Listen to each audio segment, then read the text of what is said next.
I'm Ryan from the Burnout Show, and today I'm going to show you how to remove a torque converter and a flywheel off the back of your engine. So right here I've got my 350 that I pulled out of my Camaro. I have a video on my channel about that using ratchet straps to pull it out, so if you need help with that, check that out. And also, I'm going to be doing a series about the process of rebuilding, so a few tutorials about other things going forward. So subscribe if you need help with that. But for now, we're tackling this. So what you're gonna need is two 9/16 wrenches. It might be different for your engine, but basically there are 3 bolts all around the torque converter holding it onto the flywheel. And so you're gonna need to get at those. You can't get a ratchet in there, it's too tight.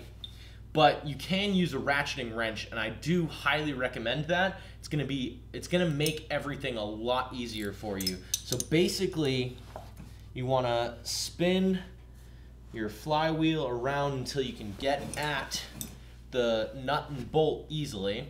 You wanna take the open end of your non-ratcheting wrench, stick it on the outside nut, and then take the ratcheting wrench, make sure it's going the right way, and then stick it on the bolt head on the inside of that. And then from there, you'll be able to just loosen it all and get it off. There you go. You got your first bolt out, then you just got to do the same thing for the other 2. And so this last bolt was actually pretty tricky because there's a lip on the inside of the flywheel blocking where the bolt was. And so I was able to use a ratchet, an extension, and a swivel joint. And that allowed me to get an angle where I could get the socket on there and then use the wrench on the outside to spin the nut loose. And then I was able to get the torque converter off. And so now onto the flywheel. So when you're taking off the flywheel, it's pretty simple. There's just a few bolts right here at the center.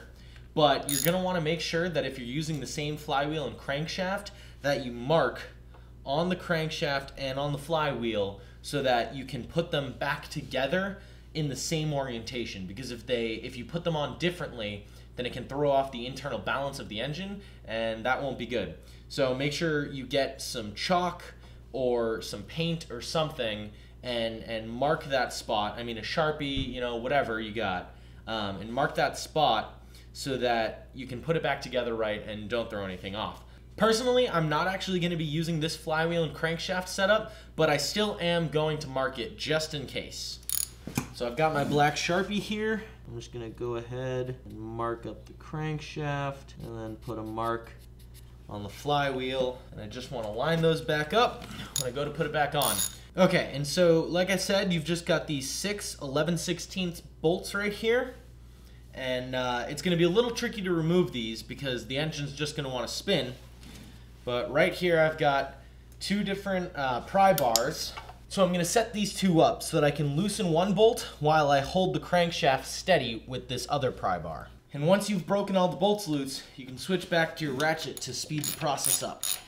Okay, and so my flywheel was a bit stuck on the crankshaft, so I just sprayed some WD-40 all around it, and then it took a good bit of wiggling back and forth, but eventually I was able to get it off. And so now my engine is ready to be mounted on an engine stand where I can continue the process of rebuilding it. So, thank you for watching. Like I said earlier in the video, I'm gonna be doing a whole series on rebuilding my 350, so if you need any help with that, definitely consider subscribing. We also have a ton of other content related to cars, so you should definitely check that out on our channel. And yeah, I hope this helped, and thank you for watching.